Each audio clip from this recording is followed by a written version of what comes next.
શ્રમિક પરિવારની બાળકી સ્કૂલે ગયા વગર જ હિન્દીમાં વાત કરતી હોવાથી પરિવાર સહિત ગ્રામજનો પણ અચંબામાં મુકાયા છે। દક્ષા નામની 4 વર્ષની બાળકી પોતે અંજાર ખાતે ભૂકંપમાં થાબાનો સ્લેબ પડતા મરી ગઈ હોવાનું પણ જાણવા મળેલ છે। પાલનપુર તાલુકાનો ખસા ગામ અગાઉ પણ ભારતભરમાં હાથવણાટની ચાદરો, પછડીઓ, રૂમાલના કારણે પ્રખ્યાત હતું, ત્યારે હવે ફરીથી આ 4 વર્ષની બાળકી પુનર્જન્મની વાતો હિન્દીમાં કરતા ગામ ફરીથી પ્રખ્યાત બન્યું છે। ખસા ગામે સરપંચ વાલજીભાઈ પટેલના ખેતરમાં ભાગ્યા તરીકે કામ કરતા ગામના જેતાજી ઠાકોરને સંતાનમાં એક દીકરો અને એક દીકરી છે, જેમાં સૌથી નાની 4 વર્ષની બાળકી દક્ષા બોલતા શીખી ત્યારથી જ હિન્દીમાં બોલવા લાગી છે અને તેને કંઈ પણ જોતું હોય તો તે હિન્દીમાં જ બોલતી હતી। જેમ કે પાણી જોઈએ તો માં મુझे પાણી દે। જો કે તેની માતા ગીતાબેન અફણ હોય, તેઓને કંઈ ગતામત પડતી નથી।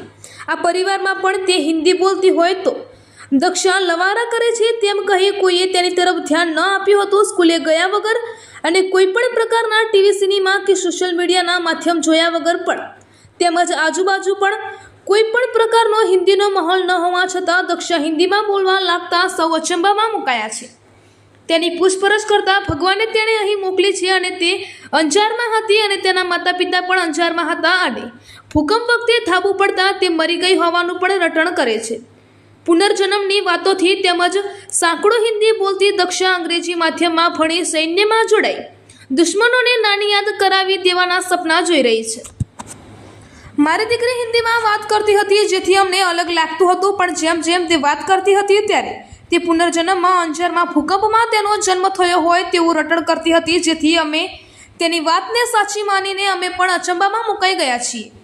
મારી દીકરી 3 વર્ષની છે જે હિન્દી બોલે છે, પણ હું અભણ હોવાથી મને તેની વાતમાં કંઈ ખબર પડતી ન હતી, પરંતુ તે એવું રટણ કરતી હતી કે હું અંજારમાં જ્યારે ભૂકંપ આવ્યો ત્યારે હું ત્યાં મરી ગઈ હતી અને તમારે ત્યાં મારો પુનર્જન્મ છે, જેથી અમે સૌ લોકો ચકિત થઈ ગયા છીએ। મારી દીકરી હિન્દીમાં વાત કરે છે જેથી અમને કંઈ ખબર પડતી નથી।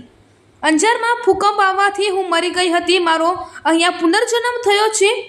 મારું હિન્દી જોઈને સૌ લોકો ચકિત થઈ ગયા છીએ, પણ મારી વાત સત્ય છે। ओके बेटा, क्या नाम? मेरा नाम तो अभी दक्षा है इधर। और पहले तू कहाँ थी? पहले अंजार में थी। अंजार में क्या नाम था तेरा? अंजार में पिंजल नाम था। पिंजल नाम था। तब वहाँ तुम क्या करती? वहाँ वहाँ खेलते, केक बनाते। ठीक है। मम्मी पापा क्या करते थे? वो तो नहीं पता। उधर क्या नौकरी करते थे मम्मी पता? Mummy papa? पापा तो ऐसे नौकरी करते थे, केक बनाने की। केक बनाने की। और क्या हुआ था तेरे साथ उधर? वहाँ मैं मर गई थी। कैसे मरी थी? मेरे ऊपर एक बड़ा सा ढाबा गिरा था। ढाबा कैसे गिरा था? धरती गम हुआ था। धरती कब हुआ था? कब हाँ? हुआ था? 2 साल में। उस साल में। और मम्मी पापा भी साथ में उस टाइम मर गए थे? नहीं, तो उस टाइम खाली मैं ही मरी थी। तो मम्मी पापा किधर थे तब? तब वो तो अपना काम कर रहे थे। काम कर रहे थे, तू घर पे थी? हाँ। तब तू कितने साल की थी उधर? तभी तो इतने साल की थी। इतने साल की थी? छोटी थी बड़ी? बड़ी थी या छोटी? थोड़ी बड़ी हुई थी। थोड़ी बड़ी हुई थी। और पढ़ने जाती थी? हाँ, बाल मंदिर में जाते। बाल मंदिर में जाती थी। सही सही। और क्या बोलता हूँ, उधर तेरा मम्मी पापा का नाम क्या था? वो नहीं पता। नहीं पता। बराबर। तो अभी इधर आई है, दूसरा क्या मालूम है तेरे को उस जन्म का? दूसरा कुछ नहीं मालूम। कुछ तो मालूम होगा ना, तू कैसे घूमती थी, किधर खेलती थी उधर? दूसरा कुछ नहीं मालूम, बताया ना। तेरे साथ तेरा कोई दोस्त है? हाँ, मेरे बहुत दोस्त थे। दोस्तों का नाम दोस्त का नाम है? दोस्तों का नाम था अपना, उन्हों को याद नहीं है। याद नहीं है? नहीं।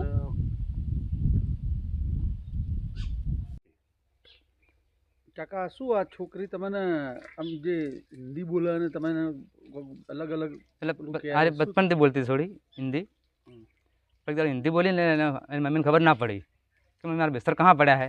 मम्मी समझी ना એટલે શું બોડું કૂટે એટલે છોકરી બે બે રોવા માંડી। એટલે મેં ફોરાને પૂછ્યું કે કેમ બેટા રોવે તું? તો મમ્મી મારી બિસ્તર નહીં હાલતી। એના કરતાં મારી મમ્મી दूसरी मम्मी अच्छी હતી। એટલે હું વિચારવા પડ્યો કે दूसरी मम्मी क्या है कि मेरी मम्मी अंजार में थी के। એટલે બધું પૂછ્યું મેં એને. મારી દૂસરી મમ્મી હતી, મારા પપ્પા હતા, મારું આવું ઘર હતું. હાલ કેટલા વાગ્યા ક્યારે આ બધું ક્યારે થયું? હમણાં જ? હમણાં બોલો છે, ચાલી બોલ જ છે. બરાબર. કેટલા વર્ષની લગભગ અને 6/12 જન્મ છે આનો તારીખ. બરાબર. ઓકે. શું નામ આપનું? ગીતા શું નામ તમારું? ગીતા શું આપની બેબલી હિન્દી બોલે છે તો એ નાનપણથી બોલતી હિન્દી કોઈ ખબર પડતી ના કે આટલું હિન્દી જેમ બોલે એમ.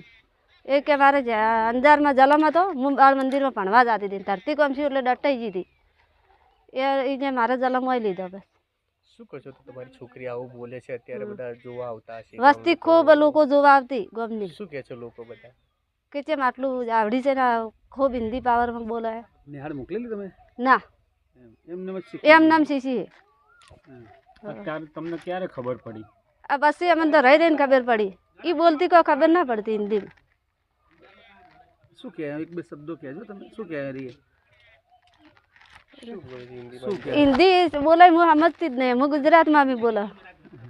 નટપુર ન્યૂઝ સખત અને સતત આપની સેવામાં. અમારા ફેસબુક પેજ, ઇન્સ્ટાગ્રામ, યુટ્યુબ ચેનલને સબસ્ક્રાઇબ કરો અને ફોલો કરો.